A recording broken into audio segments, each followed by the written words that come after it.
What's up, everybody? Welcome to another episode of Bag Talk. Today, we're here to talk about the difference between rich people and poor people. Because regardless of what side of the fence you're on right now, it's important to get your mindset right. And so, there's definitely a difference between the way that rich people think and poor people think. And it's not to offend anybody, but it's literally to have a real conversation. And we have an article here today that talks about this, and we're going to give our opinions on what they said. And we want to hear back from you guys too. So make sure you stay to the end because we got some points in here that might get you riled up. I don't know. So it's gonna be good. Yeah, so I'm about to share my screen right now, and basically anything we share will be in the description below for y'all to follow through with it. So let's get this going, man. All right. So the first one that we want to talk about, right, is gonna be compound interest works for the rich and against the poor. So there's a lot of things that the rich do, right, that make them rich. Obviously, they have a lot of money, and they always say that the eighth wonder of the world is compound interest when it comes to the stock market or any type of long-term investing. So as you see here, right, rich people are said to make money work for them, right, instead of just working and relying on an income. So they're literally making their money make them more money. And that is really in relation to the stock market, because the longer you invest in the stock market, the more money you put in the stock market, the more it compounds for you, the more it grows for you, right? And that's why the rich always end up making money. Now, Rel, you want to talk about the poor, bro, and what compound really does for them? Yeah, so it's funny because compound interest, like you said, works for rich with the stock market, real estate too, right? In so many different ways. But poor people, compound interest works against them because what they do is they have a lot of credit card debt a lot of times, and it's not for things that make them money that could pay off that debt. It's actually they're buying items that depreciate with value. So then, if anything, compound interest is working against them rapidly too. Like you pay $1,000 for a TV, by the end of the year, you done paid $1,900 for it for real because of the compound interest that was tacked onto it that you didn't want to address. So like it's like one person's using compound interest for their benefit and one person's using it for their detriment. And it's kind of that alone is a huge gap because one person is rapidly spiraling in the negative direction on their account and one person is rapidly spiraling in the positive direction on their bank account. That's a fact. All with compound interest. That's wild. No, that's a fact, and it's crazy because over here it kind of just said that, right? A poor person sees $1,000 as just $1,000, and a poor person works paycheck to paycheck for the rest of their life. And it sounds mean and very direct, and we're not trying to offend no one, but it is what it is, right? When you think about it, Rella is literally saying this, that credit card debt is one of the highest that's in the country right now. And what many people who are poor, what they tend to do is literally take on debt. So it says it right here. Compound interest rates works against the poor as it will eventually turn $1,000 to even $10,000 in debt. And that's not what we want. So if you are trying to like switch your life around, y'all gotta start making compound interest, AKA you gotta start making money work for you and you not working for the money. Yeah, it's a mindset. You gotta like, yo, you know what? Every dollar I get is a soldier for me going to war. Like your dollars should not just be stagnant, chilling at the crib. Like, no, your dollars should be outside working for you more than you work for it.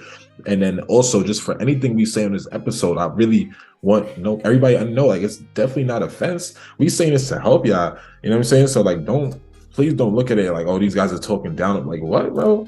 Yeah, no, from like what we came from, you would know we would not be talking down on that. It's really more so it's a constructive conversation. Like it's important for people, especially who don't have it, to hear this. So understand that this is all out of love. It's a good conversation. It's something that we had to have ourselves, and then now we're having a conversation with everybody else years down the line. Yeah, and honestly, if you do take offense to it, bro, then that's on you at the end of the day also, because you're not taking constructive criticism at the end of the day. Like you're not gonna look at yourself in the mirror and be like, yo, I need to change my life to do better.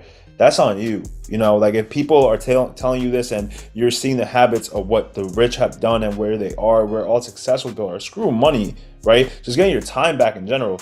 People who have money have the ability to get their time back. So if you're not gonna listen to them and follow their actions, you're not gonna really grow. So if you're taking this in an offensive way and not a constructive criticism way, that's on you, bro. Bro, literally, it could be a whole nother bullet point here. poor people can't take constructive criticism, rich people No, could. no, literally, that's what I'm saying. So like, it's not to hurt anyone's feelings. It's more so to make y'all better. So let's move on to number 2, right? Rich people expenditure versus poor people expenditure. Expenditure meaning really just spending habits, right? So the rich are spending on necessities, literally necessities and what is needed, not what is desired. Poor people are spending on both necessities and desire, right? So let's break this down. And this is the part that's probably going to hurt some of y'all feelings.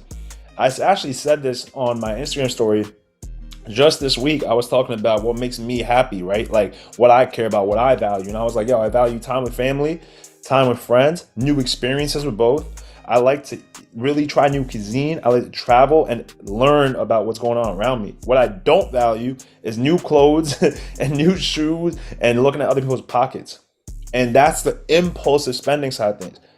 The poor, like, unfortunately, we wait to get our money and then we're going to spend it on Jordans. We're going to spend it on the bag that we're trying to get for so many weeks now. And that's just not cool when you can be spending it on things you need and then investing and saving the rest. So that's the difference when it comes to the rich mindset and the poor mindset in this department. Yeah, bro. It comes to it's frustrating for real because, to be honest, I remember there was a stat we had one time. I don't remember the number, but it was saying something along the lines of the amount of wealthy people that drive like non-luxurious cars, like they drive like cars, you know, like it was a much smaller number than people would even anticipate. Like it's like it just showed you like what they really spending money on versus poor people. You see them driving the best cars, then they got a car note that they can't meet per month. It literally comes down to decisions and how you do things, because you know information changes situations.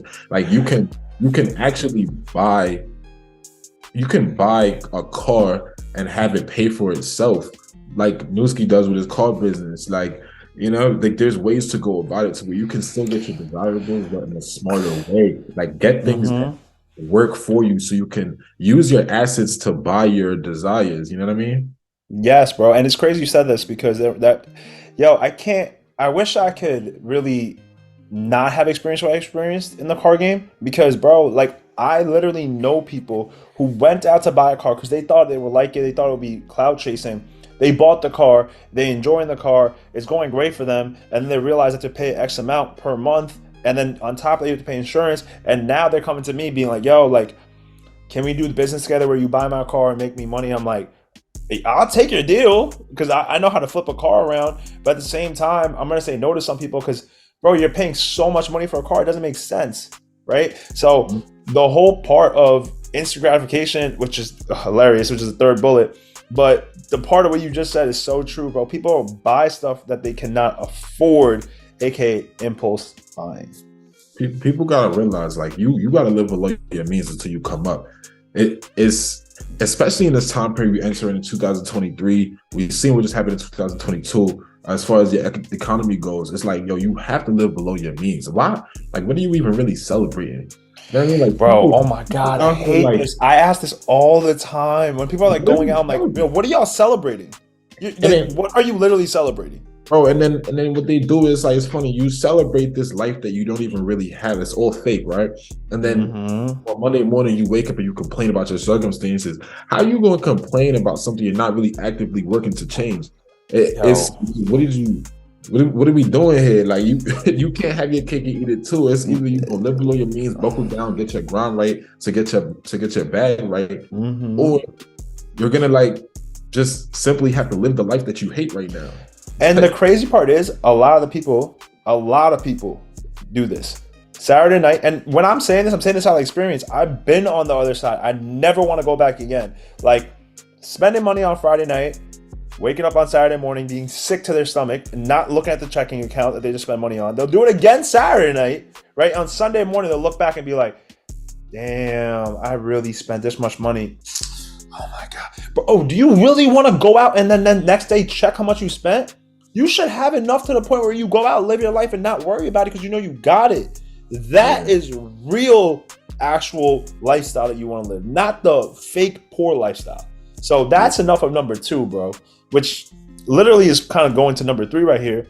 Rich people think long-term, right? And the poor people live on instant gratification. So go ahead, talk to them, bro. Yeah, bro. On this one, it's funny because it's really what I was just talking about, like long term mindset, instant gratification, bro. When it comes to instant gratification, these are people who just want to, like you said, satisfy desires immediately. I got money. I've been wanting these Jordans for the longest. I'm about to go get them. Instead of realizing that those dollars that you spent on Jordans could have got you 50 of them Jordans if you would have let it work for you just for another year. Another year, even 5 years, whatever it may be. You might have your own shoe company if you invest it the right way. Like, you know what I mean? Forget buying somebody else's brand. And so it's frustrating because it's all about your mindset. That's why the key word there is think, because they're thinking long term. It's where you place your mind. If you're thinking out towards the future, you're gonna build a better future for yourself. If you're thinking only about the now and the present, you're gonna satisfy yourself now, but I guarantee your future is gonna be miserable. No, and that's a fact because just think about it, guys. Like, you guys might be wanting the instant gratification, and there's a great book on this, Power of Now, that spoke on this. And I know in our book club, right, we talked about this. It's like the instant gratification side. If something is too easy, right, and Power of Now and Atomic Habits, it's crazy. They both talked about this. It's if something is too easy, right, and it gives you instant gratification, it's probably not the best thing for you. And think about it in terms of life, right? Like, yo, when you go to the gym and you're working on that body over and over again, it's not instant gratification, right? Like, you have to work to get to where you are, right? You have to work to get that body. But you eat a McDonald's burger or you eat like some brownies and dessert, it's instant gratification. Oh, it tastes so good. But you feel so crappy the day after or the next day. That's the difference, and that's just food. What if we take it into in your job, right? If you're working towards a project, and everyone does this, man. If you're working towards a project and it's really going well for you, you feel like you did something, but that project was a 2-3 week long project. Versus you getting like, yo, I just got this quick reward. You're like, okay, it was cool. I got to do a quick job, but it was instant gratification, but it didn't feel good the next day because you're like, yo, what did I really accomplish? Right, and that's the biggest thing. It works in every aspect of life. You have to think long term because that's what the rich have been doing, and that's what they will do. So if you want to be on the right side of things, that's what you're gonna have to learn to do. Yep. All right. So this is my favorite one, and I go on for hours and hours and hours. But let's talk about it, right? Attitude towards risk. So the first thing is rich people tend to be risk takers. Okay, it's calculated risk, and then poor people right here tend to be risk averse. So, Rel, what you think about this, bro? Everybody wants to know what's the difference between rich people and poor people. The only difference between rich people and poor people is that rich people take risks and poor people are risk averse. It's that simple. There's nothing more to it. Like, they are simply the ones that take risks, bro. So what I noticed is even in my life, anytime I took risks as far as on the financial side of life, really in any type of life, if you think about it, any aspect of life, but we're sticking financial right now, those were my biggest jumps in my financial journey. Is me taking a risk, me getting out of my comfort zone. And then we all study the greats, right? Look at any of the greats and you'll realize that their biggest jumps in their careers came from when they took risks. Mm-hmm. And so now when you look at people who are tiptoeing their way to death, right? Those are the risk-averse people. Those are people who usually stay poor, and they stay where they at because they never left their comfort zone. So their reality never really has an opportunity to change. It just stay the same. They stay where they at, complain and complain and complain. You know what I'm saying? You tiptoeing your way to death. What's the saying, bro? You know what I'm talking about? You know the saying I'm looking at? It's like I think what you're trying to say though is like usually, and this is something that's actually been interviewed with people and they speak on this a lot. It's people who are laying on their deathbed, right? They're about to pass away. When you ask them their biggest regrets, it's never I took too much risk. And that never comes up. Go read on books, go look at interviews. I promise you. And the reason why I'm saying this, I literally did this before I took the biggest risk of my life where I was going crazy. I did this to research. No one who is really at the point where we look up to those people say, "Yeah, I took on too much risk, bro." That's not a thing, boss. That's not a thing. It's all about. You learn from it too. Yes, bro. Like people die with regrets, right?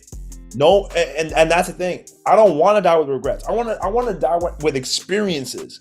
I want to be able to say I did everything I possibly could. I really tried to swing it and went crazy and tried to hit a home run. And if it didn't work, I tried, man. Because guess what, y'all?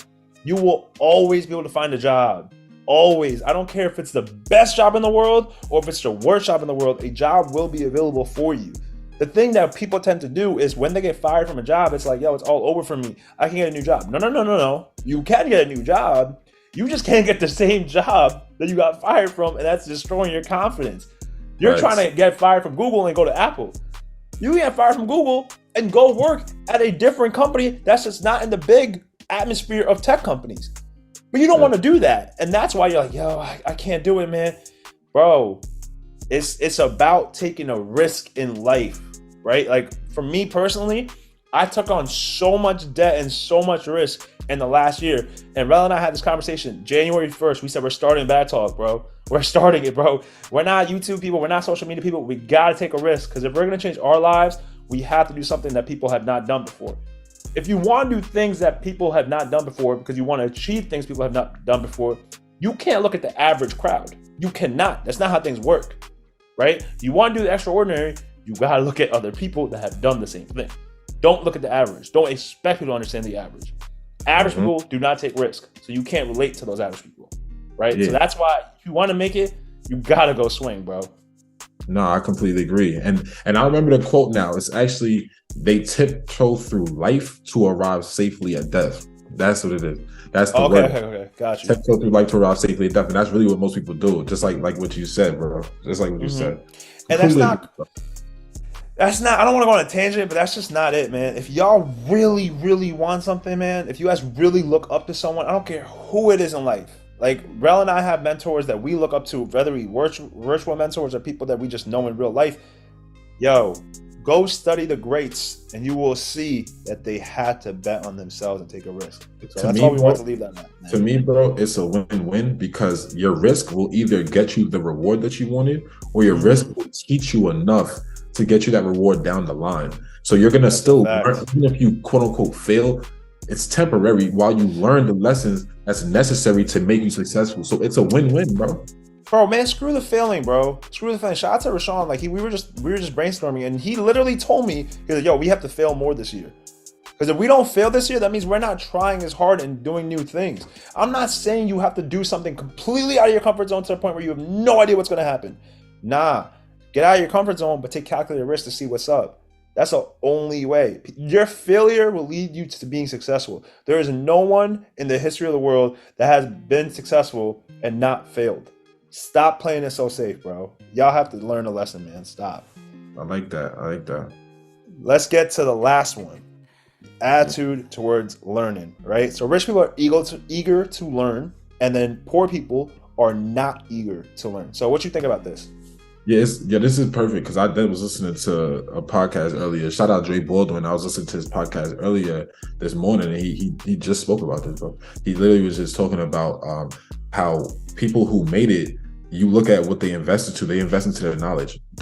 They invest in their knowledge more than anything. Like anybody who's wealthy, they know, or anybody who's made it in whatever respective craft, they look at people who are ahead of them.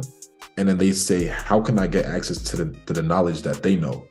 And the way to get access to that knowledge is by investing into their course or getting in touch with these people. Whatever way you got to get that knowledge, go get it. Like, you got to be smart enough to know that you don't know enough. That's what it comes down to. So that's a fact.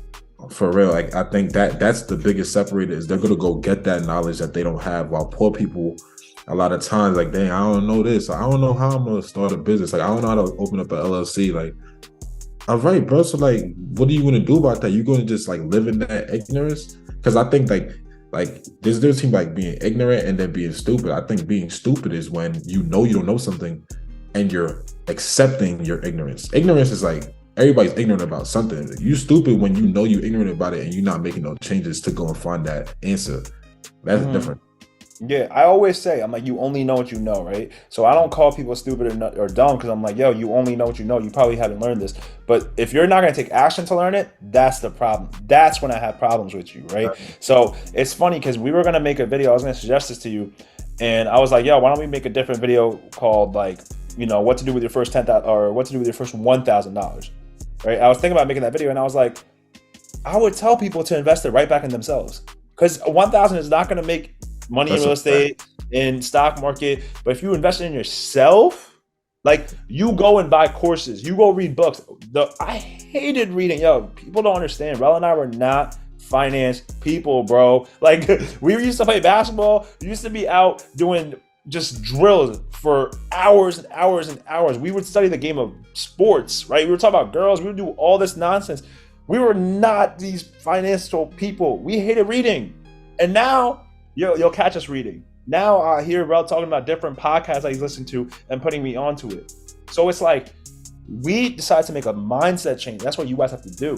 That's literally what you have to do. Because at the end of the day, I heard this quote one time and it kind of blew my mind. It's like, yo, you guys want game, right? What if I told you could get $1 billion worth of game by just spending $20, by spending $40, and then by spending $60? Would you do that? The answer is most likely yes, right? Yep. Well, those $1 billion worth of games are in books. Literally, the richest people in the world have written books, yet we decide to ignore those books. It's all there for us. So that's the difference between the rich and the poor. The poor don't want to learn. The rich continue to learn. Even when they know everything in the world, they got to that level, they're still learning. Warren Buffett reads over 100 books a year. It's insane. So that's where we really want to wrap it up. Hopefully you guys like this type of episode. You know, hopefully you guys are learning from this. No pun intended. But if you're still here, please make sure you like, comment, and subscribe to the channel. Plus the little notification bell because we drop new videos a week. And you don't want to miss them. Check us out on Wednesday. But until then, peace. Peace. Soundstripe.